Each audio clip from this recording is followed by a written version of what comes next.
신학대학원도 나오시지 않았습니다. 박사학위도 없으십니다. 내세울 만한 것이 없는 분입니다. 또 이분은 결혼도 하지 않으셨습니다. 독신주의자 같습니다. 또 이 목사님은 목회를 하다가 생활비가 부족하면 일하러 잠시 일터로 나가시는 분입니다. 이 목사님 다른 거 다 좋은데 보니까 감옥도 다녀오셨네요. 여러 번 다녀오셨습니다. 이분 외모를 봤더니 별로 흠모할 것이 없습니다.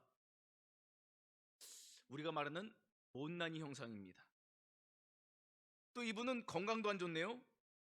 간질이라는 질병도 있습니다. 갑자기 설교하다가 가끔 발작도 일으키신다고 합니다.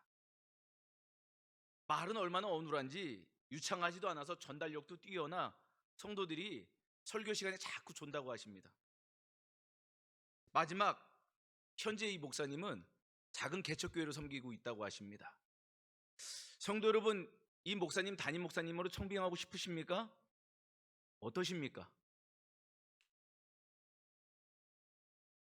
그런데 제가 말씀드리는 이분이 누구일까요? 우리가 너무나 잘 아는 사도 바울입니다. 사도 바울. 사도 바울인 이름 안에서 수식어가 다 들어갈 수 있지만 이름을 빼고 수식어만 얘기하면은 별로 흠모할 것이 없어 보입니다. 우리가 살아가고 있는 시대상은 겉모습과 외적 조건에 치중하도록 우리의 마음을 빼앗기고 있습니다. 그건 저와 우리 모두가 다 여기서 예외일 수가 없습니다. 외모, 패션, 자동차, 집, 사회적인 지위, 출신, 학력, 경력, 이런 것들을 그 사람의 가치를 우리는 평가합니다. 하지만 하나님은 우리의 그런 배경을 보시는 분이 아님을 성경은 이야기합니다. 하나님은 우리의 마음 중심을 보시는 분입니다. 왜 하나님은 외모가 아닌 그 사람의 중심을 보고 계실까요? 그 사람의 마음에 있는 그 무엇이 그 사람의 인격과 삶의 태도를 나타내기 때문입니다. 보이는 것이 다가 아니라 그 사람의 마음 중심에 있는 것이 삶을 이끌어감을 하나님은 알고 계시다는 것입니다. 오늘 그렇게 하나님 마음이 합한 사람을 만나게 됩니다. 그의 이름이 바로 다윗입니다. 다윗은 사무엘을 통해 기름 부음 받은 이스라엘의 두 번째 왕으로 선택받게 됩니다. 오늘 그렇게 하나님의 복받은 다윗을 함께 살펴보면 그는 어떻게 그렇게 복받는 삶이 되었는가? 복받는 사람의 특징을 함께 오늘 본문의 말씀을 갖고 생각해 보겠습니다. 우리 7절 말씀을 함께 보도록 하겠습니다. 시작. 여호와께서 사무엘에게 이르시되 그의 용모와 키를 보지 말라. 내가 이미 그를 버렸노라. 내가 보는 것은 사람과 같지 아니하니 사람은 외모를 보거니와 나 여호와는 중심을 보느니라 하시더라. 아멘. 하나님이 복 주신 사람의 특징이 있습니다. 첫 번째 특징은 무엇인가 봤더니 하나님 앞에 중심이 바로 서 있는 사람입니다. 하나님 앞에 서 있는 사람, 코람데우. 사람의 기준이 아니라 세상의 기준이 아니라 하나님의 기준을 최우선순위를 잡는 사람이 바로 마음의 중심을 하나님 앞에 쏟는 사람이라고 성경은 우리에게 이야기하고 있습니다. 처음 이스라엘의 초대왕은 어떤 사람이었습니까? 우리가 잘 아는 사울이었습니다. 사울에 관하여 성경은 이렇게 말씀합니다. 사무엘상 9장 2절 말씀을 새 번역으로 보면 그에게는 사울이라고 하는 아들이 있었는데 잘생긴 젊은이였다. 이스라엘 사람들 가운데 그보다 더 잘생긴 사람이 없었고 키도 보통 사람들보다 어깨 이만큼 더 컸다라고 설명하고 있습니다. 그러니까 사울은 요즘 말로 하면은 인싸입니다. 인싸. 얼짱 몸짱, 사람이 항상 찾아오는 인기남이었습니다. 외모와 키가 월등한 사람이었습니다. 이스라엘 백성들이 꿈꾸기에 소망했던 왕의 제목이었습니다. 하지만 사람들 눈에 보기 좋았던 사울 왕은 끝내 타락하고 말았습니다. 그리고 하나님은 새로운 왕을 세워야만 했습니다. 어떤 왕을 세워야 하는가? 이 질문 앞에 하나님은 마음 중심을 나에게 쏟는 그 사람을 내가 선택하겠다라고 말씀하고 있는 것입니다. 그래서 그 일을 위하여 베들레헴 이새의 집으로 사무엘을 파송합니다. 가서 이새의 아들들 중 내 마음에 합한 자가 있다 라고 말씀하십니다. 그에게 기름을 부으라. 사무엘 선지자는 나름대로 기준을 갖고 이스라엘의 두 번째 왕을 잘 세워야 되겠다고 생각했을 것입니다. 그리고 이새의 가정을 초청합니다. 이새와 그의 아들들이 다 그 자리에 참석했습니다. 큰아들 엘리압이 사무엘 앞으로 지나갔습니다. 그의 화려한 외모에, 키에, 늠름함에 마음을 빼앗겼습니다. 하나님의 사람이 선택한 사람이 바로 이로구나 라고 생각했습니다. 하지만 그때 하나님은 사무엘 선지자에게 어떻게 말씀하셨습니까? 바로 오늘 우리가 읽은 7절 말씀을 그렇게 말씀하신 겁니다. 그의 용모와 키를 보지 말라. 내가 보는 것은 사람과 같지 아니하다. 나의 기준은 너희들의 기준과 다르다라고 분명히 이에게 말씀하셨습니다. 하나님은 무엇을 보고 계십니까? 나는 그 사람의 마음의 중심을 보고 있다. 즉 사람의 마음 중심에 무엇이 있는지, 무엇에 초점을 맞추고 살고 있는지 나는 이미 보고 있다라고 말씀하셨습니다. 결과가 아니라 그의 인생의 모든 과정을 나는 살피는, 감찰하는 하나님이다라고 자신의 마음을 이야기하고 계십니다.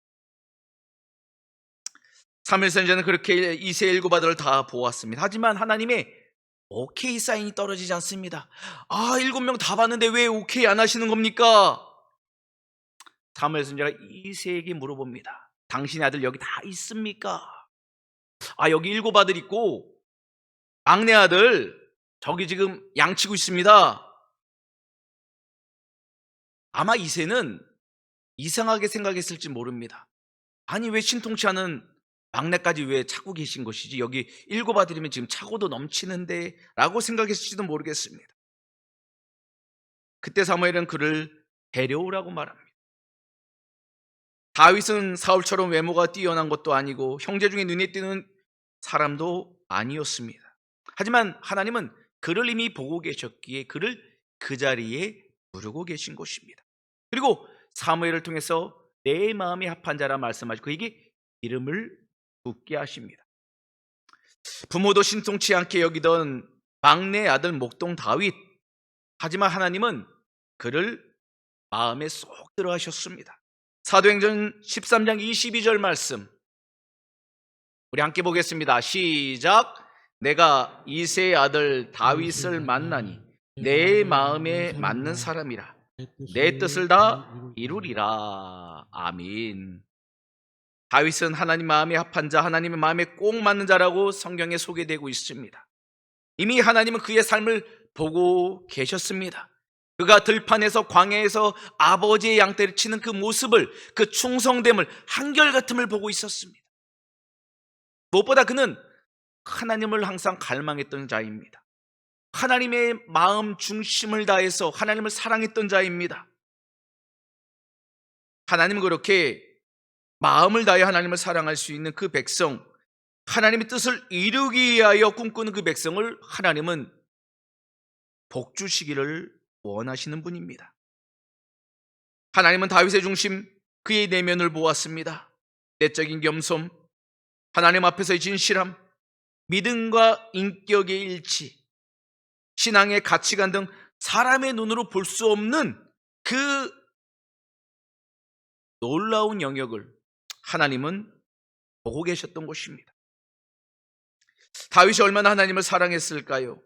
시편 27편 4절 말씀을 보면 우리 이 말씀 함께 봅니다. 시작. 내가 여호와께 바라는 한 가지 일 그것을 구하리니 곧 내가 내 평생에 여호와의 집에 살면서 여호와의 아름다움을 바라보며 그의 성전에서 사모하는 그것이라. 아멘. 다윗이 원했던 꿈은 세상의 높은 지위와 권력, 물질의 풍성함이 아니었습니다. 그의 일평생 소망은 온전히 주님과 연합되는 아버지 집에 거하는 것이 그의 유일한 소망이었어요. 그의 마음은 하나님의 마음으로 가득하기를 원했다는 것입니다. 하나님이 보시기에 다윗이 얼마나 사랑스러웠을까요? 지금 우리 마음은 무엇을 갈망하고 있습니까? 우리 마음은 지금 무엇을 향하고 있습니까? 리플리 증후군을 아십니까? 허구의 세계를 설정하고 그것을 진실이라고 믿는 증상을 뜻합니다. 사람이 무엇인가 자기가 원하는 것, 자기가 옳다고 생각하는 이 의의 세계에 빠지면은 이 리플리 증후군이 발동되게 되어 있습니다. 믿고 싶은 겁니다. 그리고 그것을 정말 믿게 됩니다. 이런 리플리 증후군과 같은 영적 리플리 증후군에 빠진 사람들이 있습니다. 말씀을 알고 하나님을 사랑한다 말하지만 실제적인 신앙생활을 하지 않는 분들입니다. 하나님의 말씀을 듣는 것은 척은 하는데 실제 삶에 순종이 없기 때문입니다. 왜 그럴까요? 영적 리플리 증후군에 빠졌기 때문입니다. 왜 그렇다면 영적 리플리 증후군에 빠졌을까? 그 마음 중심이 하나님이 왕이 아니시고 내가 원하는 삶을 살고 있기에 영적 리플리 증후군에 빠지는 거예요. 나는 그래도 이 정도면 괜찮은 신앙인이지, 괜찮은 목사지, 이 정도면 잘하고 있지라고 착각하는 것이죠. 전혀 주님의 마음에 합하지도 않고 주님의 기준에 여전히 부족한데도 불구하고 항상 자기 자신만 오케이 사인을 보내고 있어요. 대표적인 영적 리플리 증후군에 빠진 사람들이 누굴까요? 바로 바리새인과 서기관과 같은 영적 지도자들입니다. 그들은 율법의 말씀을 철저히 지키고 자신은 경건하다고 여겼습니다.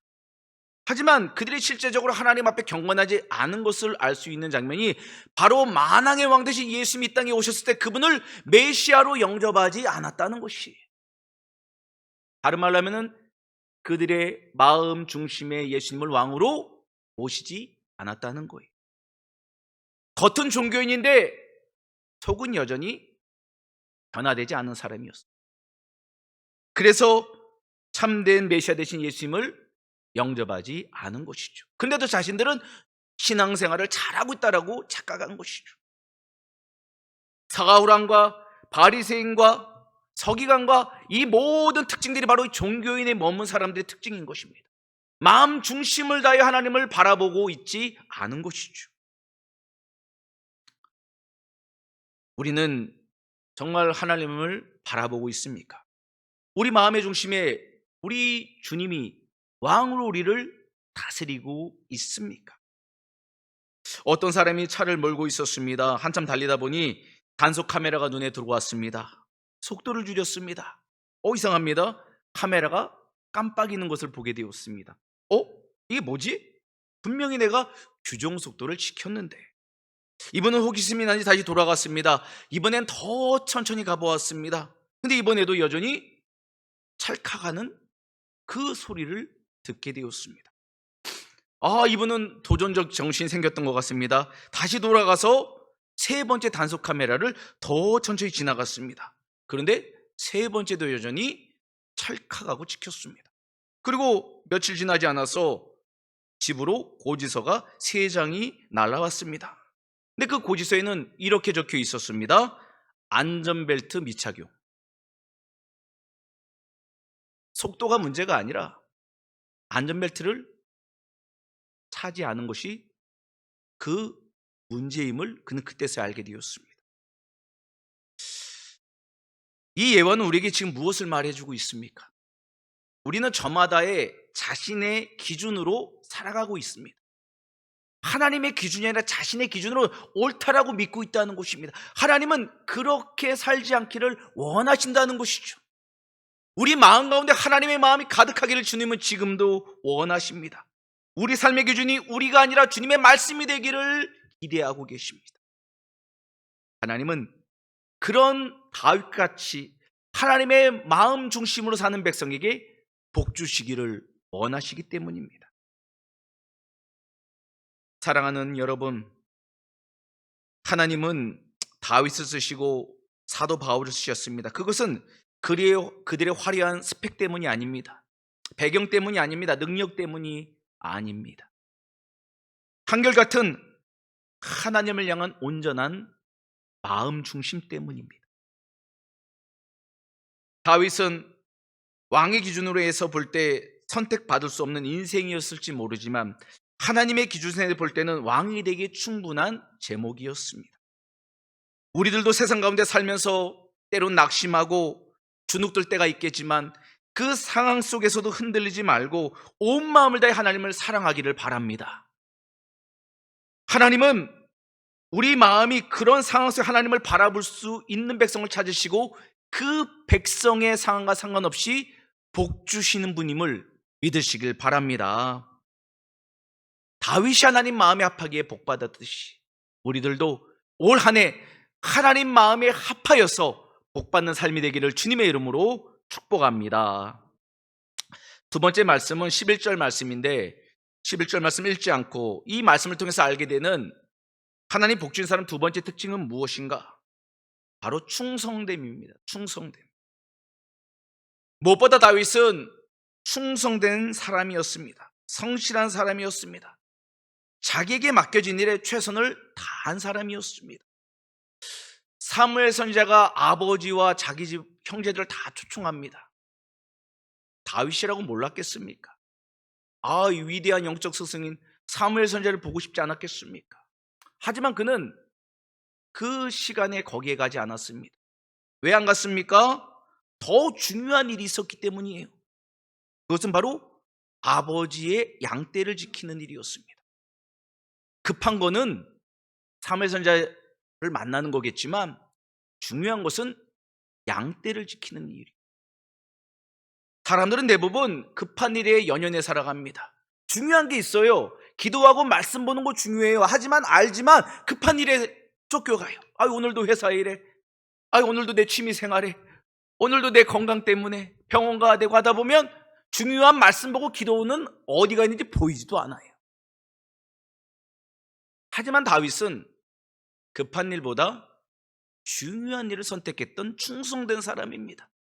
그 얘기는 믿음이 있었기 때문입니다. 그래서 원어로 보면 이 충성됨은 믿음과 동일하다고 이야기하고 있습니다. 충성됐다는 것은 믿음이 있다는 것입니다. 하지만 이 믿음은 태도를 통해서 나타난다는 것이에요. 믿음은 입술의 고백을 넘어서는 삶의 열매라는 것입니다. 그래서 지그지글로는 이런 말을 했습니다. 인생의 고도를 결정하는 것은 그의 재능이 아니라 그의 삶의 태도입니다. 이게 무슨 말입니까? 그 사람을 가치 있게 하는 것은 그의 능력이 아닙니다. 그 사람의 삶의 가치를 나타내는 것은 그 사람의 삶의 태도입니다를 이야기하고 있다는 거예요. 우리가 어떤 일에 어떻게 성실하게 임하는가, 정말 그게 그 사람의 재능이고 그 사람의 가치인 것이죠. 외적인 모습이 아니라는 거예요. 이름도 없이 빛도 없이 맡겨진 일에 얼마나 성실함으로 그 일을 맡아 감당하는가. 이게 믿음이고 이게 충성됨입니다. 다윗은 그 일에 있어서 참으로 탁월했던 것 같습니다. 인간적으로 보면 약하고 부족했는데도 불구하고 그는 하나님 앞에서 진실하고 성실한 태도를 가지고 있었던 것입니다. 근데 성경의 인물들이요, 대부분 다 이렇습니다. 모세도 하나님께 쓰임받아 부르셨을 때 그는 자신의 연약함을 고백했어요. 젊었을 때는 자기의 힘으로 민족을 구원하려 했던 그가 40년이 지난 후에는 자기가 얼마나 볼품없는 인생인 걸 깨달았어요. 하나님 없이는 자기는 명품 인생이 될 수 없음을 모세는 깨달았어요. 그 하나님은 그렇게 하나님의 도움을 구하는 그에게 형 아론을 붙여서 민족을 출애굽하는 리더로 사용하고 계십니다. 사도 바울은 어땠습니까? 그의 설교는 너무 재미없어서 사도행전 20장에 보면은 설교 듣고 있던 중에 유두고라는 청년이 졸다가 떨어져 죽지 않았습니까? 그의 외모는 어떻습니까? 호감을 주는 인생이 아닙니다. 바울의 발자취를 따라서라는 책에 보면 바울의 생김새에 대해서 이렇게 말합니다. 작은 키에 대머리였고 눈썹은 일자 눈썹이고 눈은 심하게 나쁜 편이었다. 저랑 좀 비슷한 느낌도 없지 않아 있더라고요. 작은 키에 대머리였고 눈썹은 일자 눈썹이고 눈은 심하게 나빴다. 점점 저도 이렇게 가고 있는 것 같습니다. 근데 중요한 건 그렇게 연약한 사도 바울을 하나님은 어떻게 하셨습니까? 들어서 열방을 향한 이방의 사도로 사용하지 않습니까? 잘나서 사용하신 게 아니에요. 부족하고 연약한데 하나님이 은혜로 채우셔서 그를 사용하셨다는 거예요. 그럼 하나님이 그를 왜 사용하셨습니까? 그에게는 하나님 향한 믿음, 충성됨이 있었기 때문이라. 우리의 스펙으로 쓰임받는 것이 아닙니다. 중요한 것은 하나님이 맡겨진 사역 가운데, 사명 가운데 어떻게 그거를 감당하는가, 어떤 태도를 보이는가, 여기에 영적 승리와 패배가 나눠지게 되는 것입니다. 그래서 사도 바울은 이렇게 권면합니다. 고린도서 4장 2절 말씀을 함께 보겠습니다. 시작. 그리고 맡은 자들에게 구할 것은 충성이니라. 아멘. 여기에 충성이라는 건 이유 불문입니다. 맡았으면은 최선을 다하는 겁니다. 무엇 할 때까지요? 죽기까지. 죽기까지 그 영적 마지노선을 지키고 영적 분투를 하는 게 바로 충성된 일꾼의 태도라는 것이죠. 믿음은 한순간에 발휘되는 것처럼 보이지만 오랜 시간 변하지 않고 꾸준히 그 자리를 지키는 그 태도가 바로 믿음입니다. 그 태도가 바로 충성됨입니다. 하나님은 충성된 일꾼을 찾으시고 그에게 복 주시는 분임을 믿으시길 바랍니다. 사랑하는 여러분, 이제 우리 다시 한번 맡겨진 사명에 충성을 다하기를 바랍니다. 남들이 알아주지 않아도 하나님이 보고 계심을 믿음을 통해서 충성하기를 바랍니다. 무엇보다 마음을 다하여 하나님을 기쁘시게 사람을 유익하게 하는 거룩한 복음의 통로 되어서 우리도 다윗이 받은 그 놀라운 복을 받기를 주님의 이름으로 축원합니다. 아멘. 이 시간 우리 찬양하며 나가겠습니다.